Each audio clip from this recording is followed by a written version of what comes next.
ఈరోజు దేవుని వాగ్దానము. దేవుడు మనతో ఈరోజు ఏం మాట్లాడుతున్నాడంటే, చూడండి, లూకాసు వార్త 5వ అధ్యాయములో ఆయన బోధించుట చాలించిన తరువాత దోణెను లోతునకు నడిపించి చేపలు పట్టుటకు మీ వలలు వేయుడని సీమోనుతో చెప్పగా, మరి సీమోను, ఏలినవాడా, రాత్రంతయు మేము ప్రయాసపడితిమి గాని మాకేమీ దొరకలేదు. అయినా నీ మాట చొప్పున మేము వలలు వేతుమని ఆయనతో చెప్పగా, వారు అలాగున చేసి మరి చేపలు పట్టిరి, విస్తారమైన చేపలు.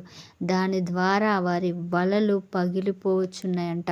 అంత విస్తారమైన చేపలు పట్టారు. చూడండి, దేవుడు ఒక మాట చెప్పినప్పుడు మరి సీమోను పేతురు మరి జాలరి అయినప్పటికీ అతనికి చాలా జ్ఞానం ఉంది. చాలా సంవత్సరాల నుండి చేపలు పడుతున్నాడు.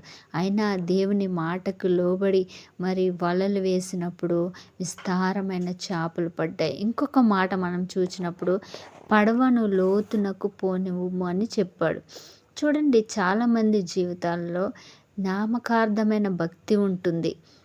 ఆ రోజు ప్రార్థనకి వెళ్ళి ఆదివారమే ప్రార్థన చేసుకుని తర్వాత వారి ఇష్టానుసారంగా జీవిస్తూ మరి దేవునికి లోబడకుండా ఏదో నామకార్థంగా భక్తి చేస్తారు.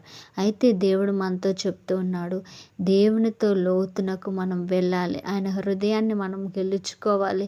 ఆయనతో సహవాసం చేసినప్పుడు నీవు ఎన్నడూ చూడని ఆశీర్వాదములు చూస్తావు. విస్తారమైన దీవెనలు నీవు చూస్తావు. ఈ లోకంలో ఎవ్వరూ ఇవ్వలేని గొప్ప ఆశీర్వాదాన్ని నీవు దేవుని ద్వారా పొందుకుంటావు. ఆమేన్.